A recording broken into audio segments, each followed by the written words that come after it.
Alright, so despite how this one looks, this one is also a store pick.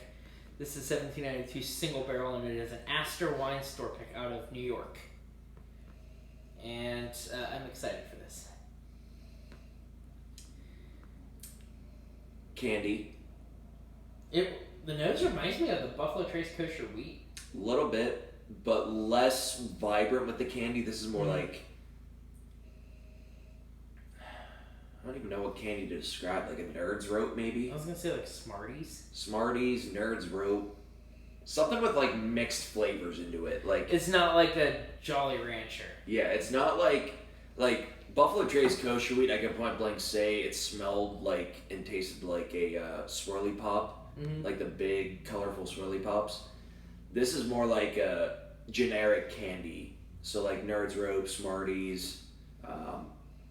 Maybe Skittles, although not that.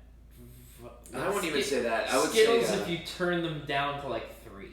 Yeah, like Sweet Tarts. Yeah, Sweet Tarts. Some florals, and I would say that that's it. It's like candy, like numerous different kinds of candy. It is a very candy sweetness. But it does have a little bit of bitterness that like reigns in the sweetness, and I don't know how to describe it. It's not oak. It's not tannin. It's not coffee. It might be spice. It might be like a pepper that's like balancing it. I can see that,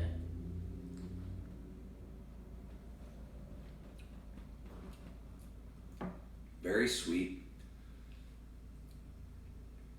Definitely a little candy-like, but like again, darker candy. It tastes a lot like it smells. It does, which again we've talked about. This is not necessarily common. Right. And this is the neck pour, so I don't know what might change. But yeah, there's a little bit of spice. There's some oak tannin on the finish, but not in a bad way. Right, just a little bit. Yeah, because it's a little bit better on the finish, but not in a bad way. It more counterbalances some of the sweetness more than it's actually bitter. Yeah, I'd have to agree. I really like this. I'm thinking of how I would describe it. I do like it. It's not my favorite. I can say that easily, but I do like this. The thing that I'm starting to realize about 1792 is I don't know how to describe. I feel like there's no characteristic or like semblance between one thing I have from them and another. Like right. The sweet. That's part of why I like them is that it has so much variety that there's something. And I do have to respect them for that because like. The full proof is different from the bottle and bond, is different from the single barrel, is different from the single barrel. Wheat. The single barrel uses the same stuff as the small batch. Yeah.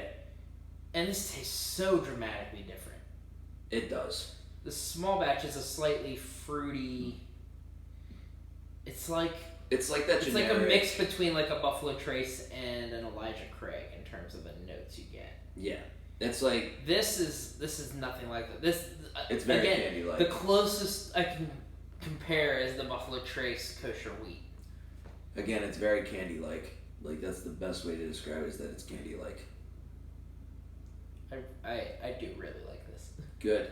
Well, then you definitely won on the trade. I do like this. Because you're going to enjoy this stuff a lot more than you did the other stuff you traded away. Like the Nika Coffee Grain is okay. The Old Elk, I liked the neck pour more than I liked the... Yeah. More than I liked it even a week later. I loved the super... It was the super brown sugar caramel, almost like a caramel cream candy. Yeah.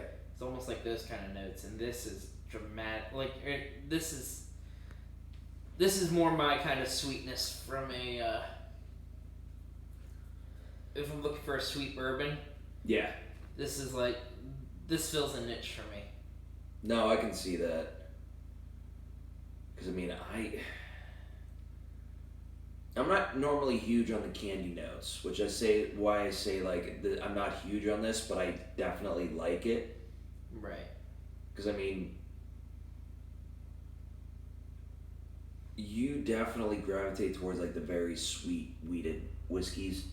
I mean, sweet wheat and fucking... Redemption, wheated. See, Redemption Wheated is weird because that's MGP. Like, it's just...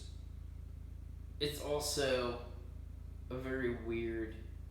It's like 30-something% wheat. 45. It's 45. Oh, right.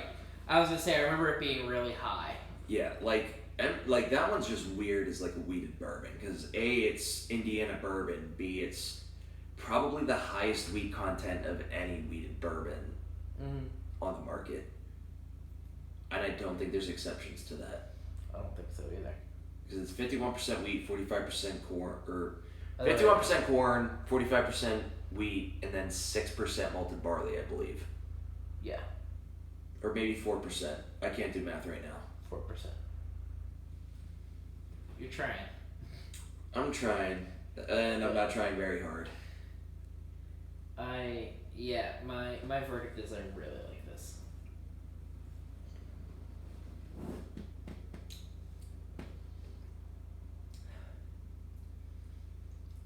Yeah, I don't know what it is it's missing from me.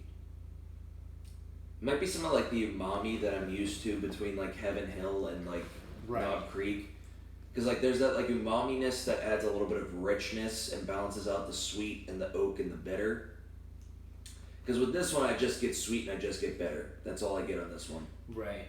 It's missing that little bit of oak. I guess. Maybe it's just missing a little bit of funk. I don't know. Because I'm also like I said, 1792 is so versatile with what they do that it's hard for me to pick out what it's missing. Because could it be like esters from the yeast? It could be. Is it missing oak? Is it missing... I don't know. Right. Like 1792 is just a very, very strange brand for me. And like I respect them wholeheartedly. But I hate the fact that it's hard for me to analyze them because it's so fucking different all the time. Right. But this is a good whiskey for sure. This is something I would recommend to somebody who wants a sweet bourbon with like a little bit of balance to it. For sure. And I say a little bit because the front end of the sweetness like lingers through the finish as well. Mm-hmm.